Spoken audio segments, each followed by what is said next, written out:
Alright guys, so I've got, don't mind the cat. Got the tape on here, and I got my red painted and it's dried. So now I'm gonna just try to peel off the tape real slow.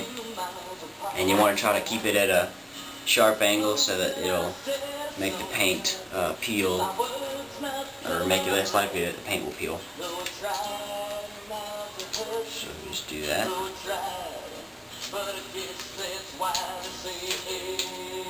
And like I thought, it's gonna want to peel in some places, so if that happens, sometimes you can go to the opposite side of the tape and try to peel that way, and it'll minimize the amount that it peels sometimes, but it's just kind of something you gotta deal with.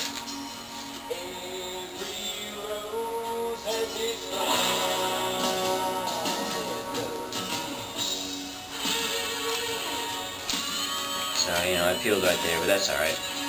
And what you can do if that happens is just kind of like rough up the edge here, and it makes it look like battle damage, but you still don't want too much all over the place.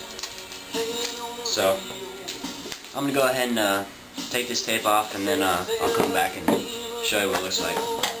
Alright guys, so got the tape off, and it didn't look too bad. It only peeled in a few places. One of the worst places right there where the white shows through. You just got to take a little bit of silver paint and put that on there. And I've left the toothpaste on because I still got to do the black around the visor area and everything. And I just want to leave that on there for right now. As some of you guys probably know, this is a Halo 3 style ODST helmet, but I'm putting Halo Reach style paint job on it, so it's not going to be exactly right. The paint job isn't, because some of the shapes and details are different, but I'm just going to do it as close as I can.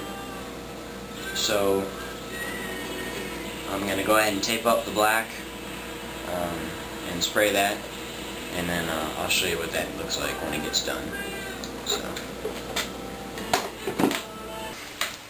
So black paint's almost dry, and I'm about to quit for the day, so I figured I'd just show you the wiping off of the toothpaste here, just for the heck of it. You're going to want a couple rags, one to get the toothpaste, like the most of the toothpaste off, and then another clean rag just to go back over it and get the parts you missed, and wipe up residue.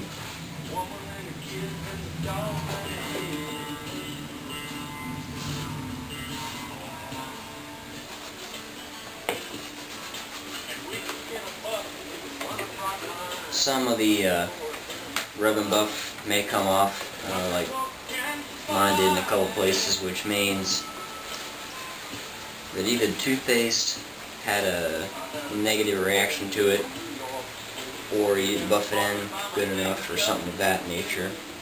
So it's no big deal. You can just go back with some silver paint. I got a little can of like Tester's model silver paint that I'll just hand brush on there, and I'll let that dry up before I do the final step of weathering, which is to like add some black around different areas, and my alcohol ink stuff that I have, and that'll make it look real good. And then we'll be ready for the visor, which is the trickiest part, and I'm going to do it a different way than I have before. Not too different, just like a little bit different.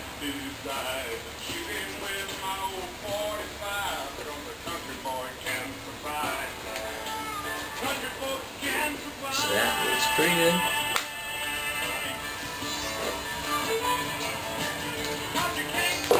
So there we go, it's all cleaned up again. And it looks pretty good to me.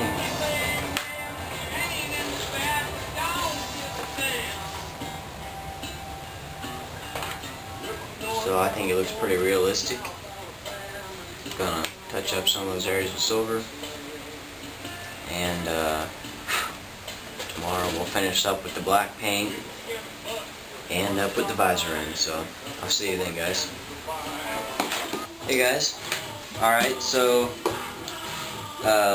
this morning I took some silver paint and just kind of brushed it onto the areas where the rub and buff had got wiped off, and that made it look pretty good.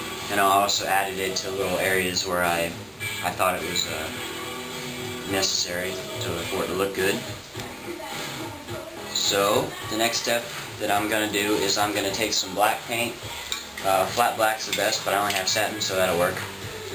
And I'm just going to spray it onto certain areas that I think would get dirty and grimy and everything.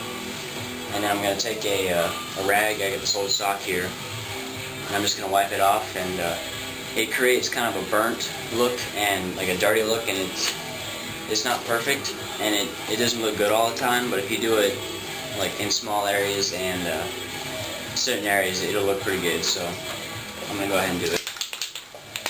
And of course it's optional.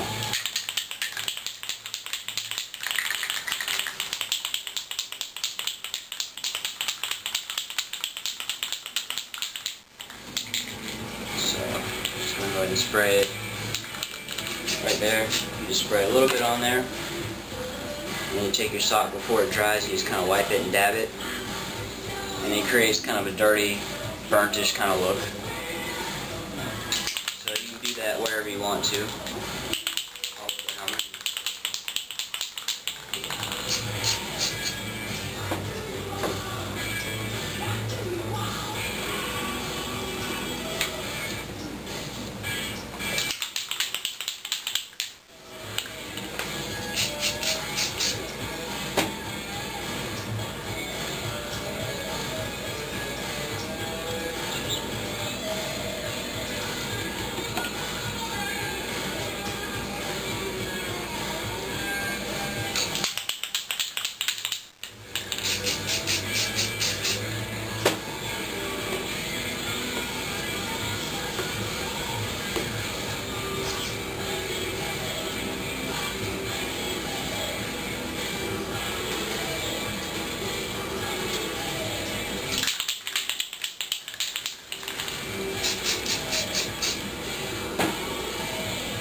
And also sometimes you have like a little bit of paint on your sock, you can just kind of rub it on certain areas of the helmet, and it gets like a less black on there, but still makes it look a little grungy.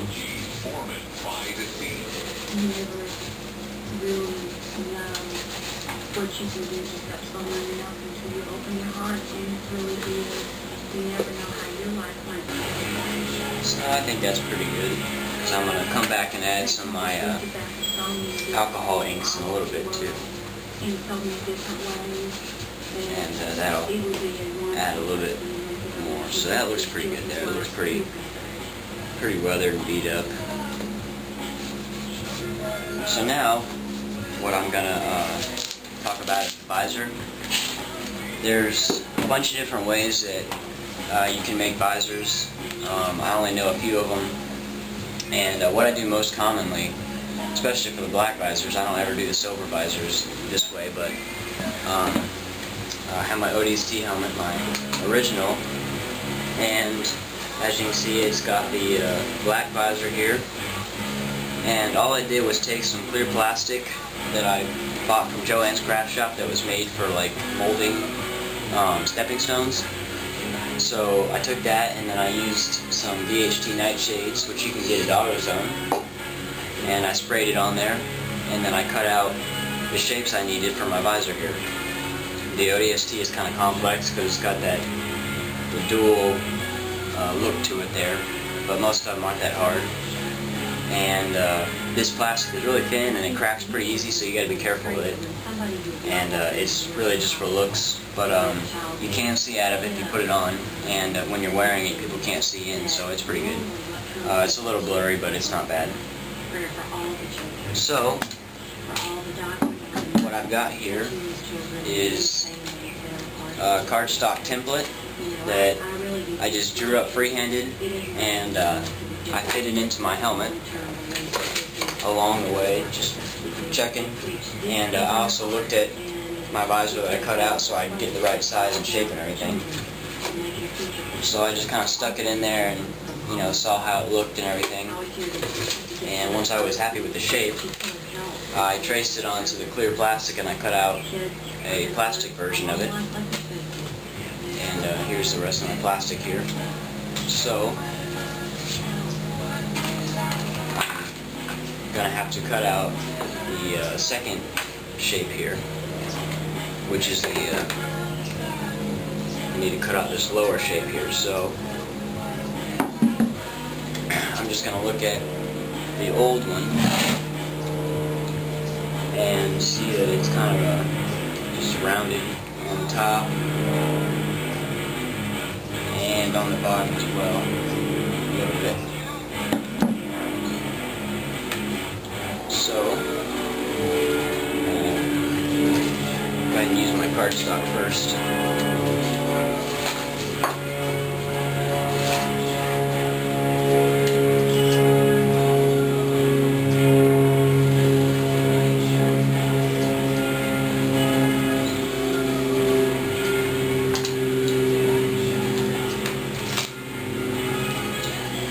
So I'm just going to cut out this shape here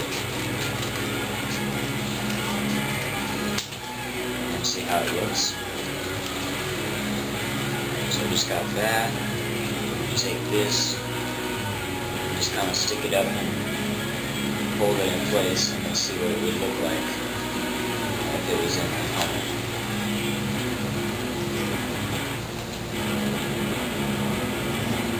So I'm going to go ahead and finish off this shape, and then once I get it perfected, I will come back and show you what it looks like. So, okay, so I got my shape cut out here, and what I'm going to do is I'm going to just glue this bottom piece into the helmet first.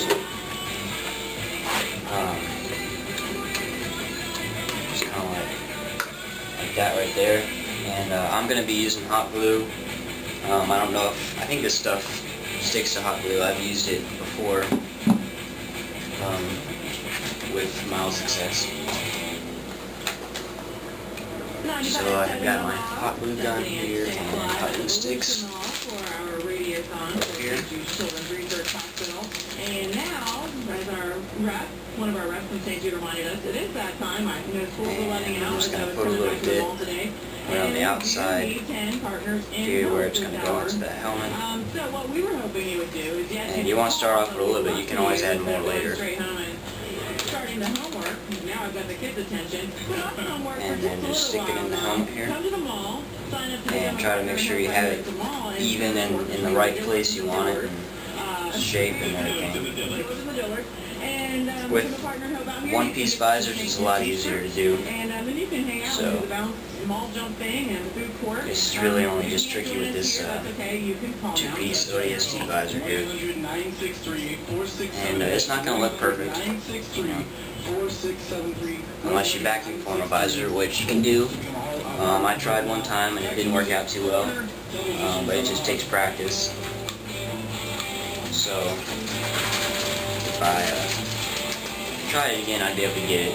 You know, you just gotta get the right oven setting and everything like that. So, and that's the only way you can do like visors like the pilot helmet and Ava helmet visors, pretty much that I know of, because they're complex shapes.